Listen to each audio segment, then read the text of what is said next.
नमस्कार, between the lines with Neeru Ranjan में आपका स्वागत है।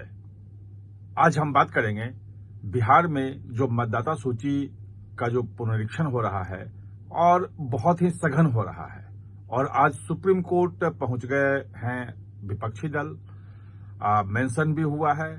लेकिन क्या सुप्रीम कोर्ट चुनाव आयोग पर रोक लगा देगा?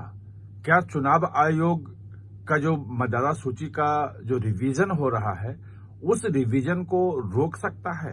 क्या डॉक्यूमेंट जो मांग रहा है चुनाव आयोग कि मतदाता सूची में अगर आप जेन्युइन मतदाता हैं तो ये डॉक्यूमेंट दिखाने पड़ेंगे, क्या उसमें कोई सुधार कर सकता है? इन तमाम चीजों पे हम बात करेंगे और चुनाव आयोग के जो संविधान से अधिकार मिले हुए हैं उन अधिकारों पे बात करेंगे और सुप्रीम कोर्ट के पास क्या ऑप्शन है, क्या सुप्रीम कोर्ट कर सकता है, उस पर हम बात करेंगे। तो सबसे पहले ये कि जो संविधान में जो अनुच्छेद 326 है वो चुनाव आयोग को बहुत बड़ा अधिकार देता है और उसमें क्लियर है, बहुत साफ साफ है कि चुनाव आयोग जो है वोटर लिस्ट तैयार करेगा और वोटर लिस्ट में 18 साल से अधिक उम्र के सभी भारतीय नागरिक ही शामिल होंगे। भारतीय नागरिक, भारत का नागरिक होना जरूरी है। We the people of India, हम भारत के लोग से जो संविधान शुरू होता है उसमें भारत का नागरिक सेंटर में है और वो ही अपने प्रतिनिधि का चुनाव कर सकता है। वही उसी का जो प्रतिनिधि है वो चुनकर विधानसभा में और लोकसभा में जा सकता है। तो बहुत ही क्लियर कट संविधान में चुनाव आयोग को अधिकार दिए गए हैं। अब सवाल यह है कि चुनाव आयोग ने जिस ढंग से मतदाता सूची का जो फिर से रिवीजन शुरू किया है और बहुत ही सीवियर रिवीजन है ये, और उसका कहना है कि जो 2003 के बाद 2003 तक जो मतदाता थे, जो वोटर लिस्ट में जिनका नाम था, उनको कोई डॉक्यूमेंट देने की जरूरत नहीं है। ऐसे लगभग 4 करोड़ 90 लाख जो वोटर्स हैं उनको कुछ देने की जरूरत नहीं है। लेकिन जो 3 लाख वोटर जो नए हैं, जो बाद में जुड़े हैं 2003 के बाद, उनको अपने डॉक्यूमेंट देने पड़ेंगे। अब विपक्ष पहले तो ये कह रहा था कि इसमें से बहुत कम समय दिया गया है और 1 महीने का समय सिर्फ क्यों दिया गया, पहले और समय दिया जाना चाहिए था, इतनी जल्दी क्यों कर दिया? क्योंकि पिछली बार रिवीजन जो हुआ था वो लोकसभा चुनाव के 1 साल पहले और विधानसभा चुनाव के लगभग 2 साल पहले हुआ था, 2003 में। अब सवाल यह है कि चुनाव आयोग ने इसका जवाब दिया और चुनाव आयोग का कहना था कि पिछली बार भी जो रिवीजन हुआ था वो 31 दिन में हो गया था, जबकि टेक्नोलॉजी नहीं थी। इस बार टेक्नोलॉजी है, ऑनलाइन भी लोग अपना कर सकते हैं और पूरी तैयारी हो गई है। कितने लोग लगे हैं? 1.5 लाख तो सिर्फ बीएलए लगे हुए हैं, बूथ लेवल एजेंट्स जो विभिन्न पार्टियों के हैं। एक दिन में कितने कर सकते हैं वो, और इस तरह से कैसे 75 लाख प्रतिदिन जो है वो वोटर लिस्ट में रिवीजन हो सकता है, वोटर लिस्ट में वो शामिल हो सकता है। ये सब आंकड़े सब दे दिए हैं, लेकिन बात उससे बन नहीं रही है। बात जो विपक्षी दल इसलिए चले गए हैं कि अगर डॉक्यूमेंट मांगे गए और सब दिखाया गया तो उनका ये कहना है कि इसमें बहुत सारे मतदाता बाहर हो जाएंगे। और मतदाता बाहर हो जाएंगे यानी कि जिसके पास डॉक्यूमेंट नहीं है, ये कहा जा रहा है गरीब हो जाएंगे। जो मुस्लिम समाज के लोग हैं उनके पास डॉक्यूमेंट अगर नहीं है तो जितने भी डॉक्यूमेंट है उसको दे दिया जाए। जिसके पास आधार है वो आधार को ही वैलिड डॉक्यूमेंट मान लिया जाए और कर दिया जाए। बात यह है कि जब आधार पे बहस हो रही थी पूरी सरकार में 2010-11 में, मैं उस पूरे दौरान में था, और उस वक्त जो बात आई थी आधार को लेके, ये सरकार ने खुद कहा था कि ये नागरिकता का प्रमाण पत्र नहीं है, यानी कि ये सिर्फ आप भारत में रह रहे हैं उसका एक आइडेंटिफिकेशन नंबर उसमें है, इससे नागरिकता से नहीं जोड़ा जाना चाहिए। जबकि पी चिदम्बरम उस वक्त गृह मंत्री थे, वो लड़ रहे थे लगातार कि भाई इसको आप आधार का नंबर आधार ऐसे जारी नहीं कर सकते हैं बिना वेरिफिकेशन के। लेकिन उस वक्त सरकार ने दबाव में आई और बिना वेरिफिकेशन के कि भारत का नागरिक है या नहीं है आधार दे दिए गए।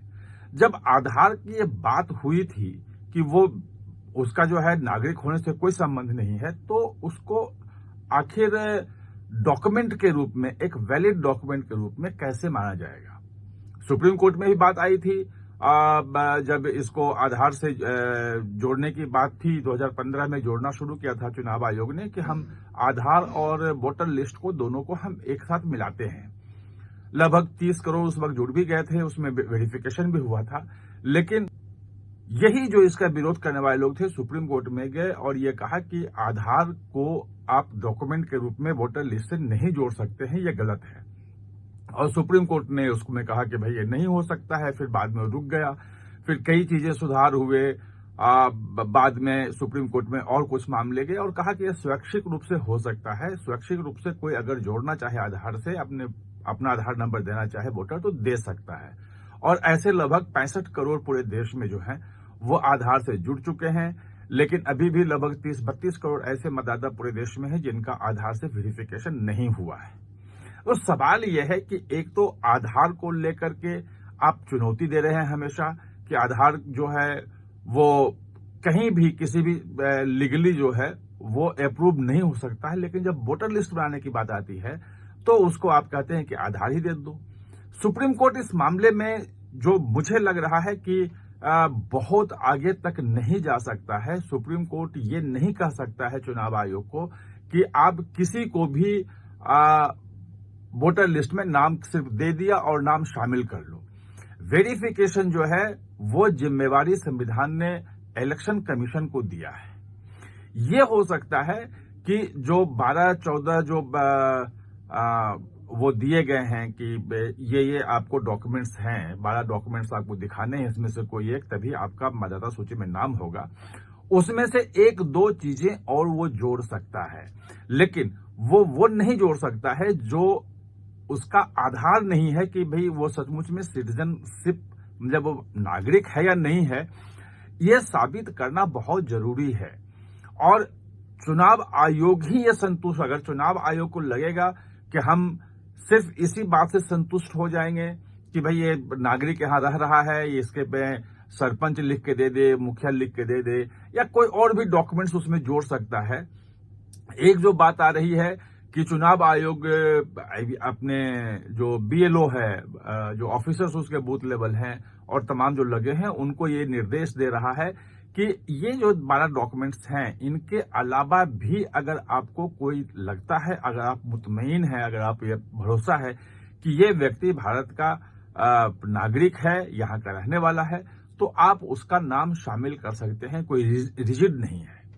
जब इतना फ्लेक्सिबल चुनाव आयोग पहले से ही है, तो ऐसे में सुप्रीम कोर्ट न तो चुनाव के पहले चुनाव आयोग को वोटर लिस्ट के रिवीजन से रोक सकता है और न डॉक्यूमेंट की जो शर्त रखी है उससे रोक सकता है।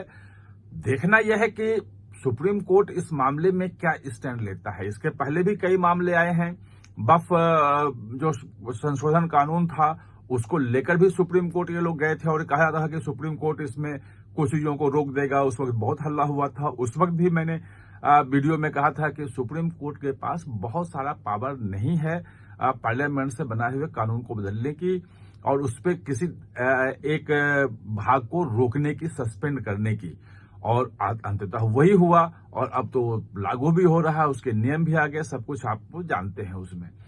इस मामले में भी लगता है कि सुप्रीम कोर्ट में विपक्षी दल पहुंच तो गए हैं, लेकिन बहुत ज्यादा राहत मिलने की उम्मीद नहीं है। आप हमारे साथ चर्चा में जुड़े, इसके लिए बहुत बहुत धन्यवाद। और हाँ, चैनल को सब्सक्राइब करना ना भूलें, इसका बेल आइकन दबाएं ताकि नया वीडियो कोई भी आए तो उसका नोटिफिकेशन समय पे आपको मिल जाए।